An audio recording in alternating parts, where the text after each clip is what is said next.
مساء الخير. معاكم هيثم شاهين من قعدة كورة. النهاردة إن شاء الله بإذن الله نتكلم على ماتش الأهلي وعلى فوز ريال مدريد وفوز مانشستر سيتي النهاردة.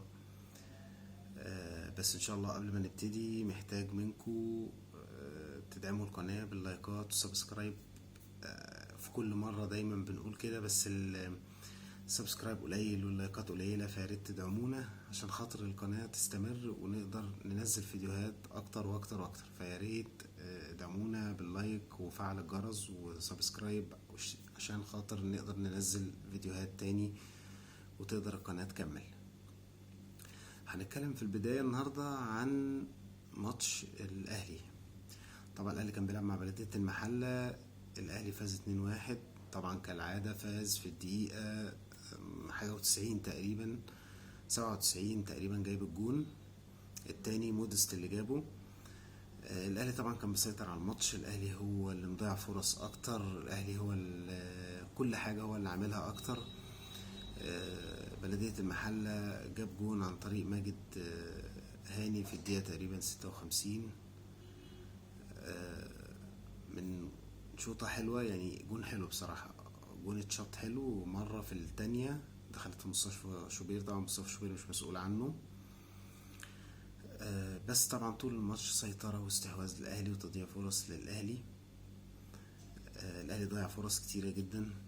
وطبعا عمر كمال في الفترة الأخيرة متألق جدا، جاب الجون الأول، والجون التاني جابه مودست في زي ما بقول لكم كده في الدقيقة 97 في الدقيقة 98. بصراحة عمر كمال لعيب يعني ممتاز. لازم كابتن حسام حسن مدير الفني المنتخب بيشيل اي خلافات، يعني اي خلافات او اي رواسب قبل كده كانت موجودة يشيلها ويدي لعمر كمال فرصة ان هو يلعب، لان هو لعيب راجل وعنده روح ولعيب بصراحة بيلعب اوفرات حلوة ولعيب بيجيب اجوان، فهيفيد المنتخب جدا في الفترة اللي جاية. طبعا ده الماتش الاخير للاهلي قبل ما يلعب ماتش الترجي يوم السبت اللي جاي ان شاء الله باذن الله. ان شاء الله باذنك يا رب الاهلي يفوز في نتيجة الماتشين للترجي سواء هنا او هناك، يوم 18 ويوم 25، ويفوز بال12. فده كان بروفة اخيرة للاهلي قبل ما يلعب ماتش الترجي. فان شاء الله باذن الله يا رب تكون بروفة ناجحة ويقدر كولر يحط ايده على التشكيل الاساسي اللي يلعب بيه ماتش تونس هناك. مصطفى شوبير متألق جدا جدا جدا الفترة الأخيرة دي. ما ينفعش يا جماعة محمد الشناوي يلعب. محمد الشناوي حارس مصر الأول وهو أحسن حارس في مصر وفي أفريقيا، بس الشناوي متألق، لازم ياخد حقه، لازم يلعب ولازم يكمل. لأنه شايل الأهلي بقاله دلوقتي هو فوق 3 شهور أو 4 شهور من ساعة ما الشناوي اتصاب، وممتاز وشخصية وبيلعب تحت الضغط وما بيقلقش من الجماهير وما بيخافش. فلعيب بصراحة حارس مرمى ممتاز سواء كان للنادي الأهلي أو مستقبل لمنتخب مصر. ان شاء الله برضو الزمالك هيلعب بكرة الساعة 10 مع نهضة بركان في المغرب. اول ماتش ان شاء الله باذن الله الزمالك يحقق نتيجة ايجابية ويرجع هنا باذن الله يفوز ويحقق الكونفدرالية، والاهلي يحقق دوري ابطال افريقيا عشان خاطر يلعبوا بعض في كاس السوبر باذن الله ان شاء الله. طبعا ريال مدريد كان بيلعب النهارده. ريال مدريد فاز النهارده وعادي، يعني ده الطبيعي بتاع ريال مدريد، كان بيلعب غرناطة وفاز. بس اتألق النهارده ابراهيم دياز اللاعب المغربي.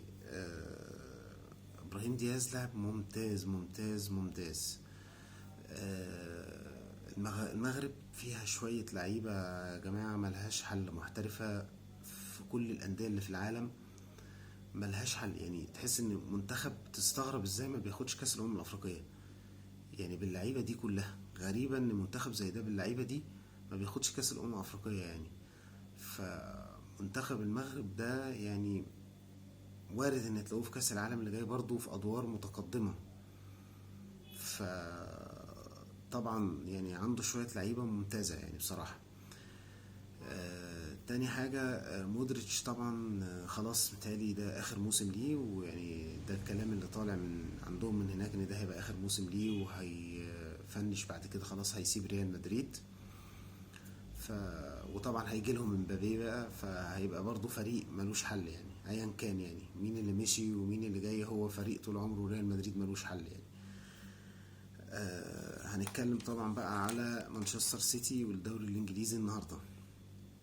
السيتي فاز 4، وهالاند ما جابش فيهم اجوان، يعني حتى في عز ما هالاند ما بيجيبش اجوان السيتي بيفوز بالاربعه. فريق يا جماعه مرعب مرعب، ما بيرحمش حد، يعني بنسبه 99% الدوري بتاعه.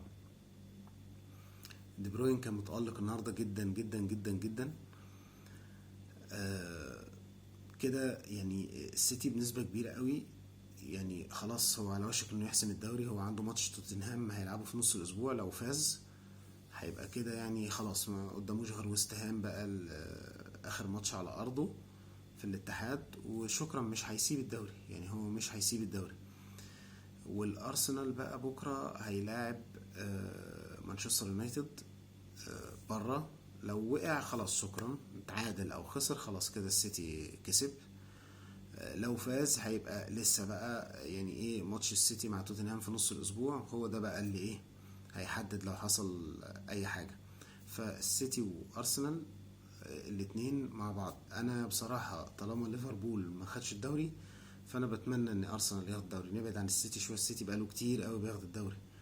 فانا بشجع ليفربول، بس لو ليفربول ما خدوش وهو كده كده خلاص طبعا شكرا ليفربول خرج بره الحسبة تماما خلاص. مش من النهارده بس ان السيتي فاز وخلاص وامل ليفربول مات خلاص في النقط وكده، لا لا، هو من 3 4 متوشة والليفربول خلاص امله راح يعني في الدوري. فنتمنى ان الارسنال هو اللي ياخده.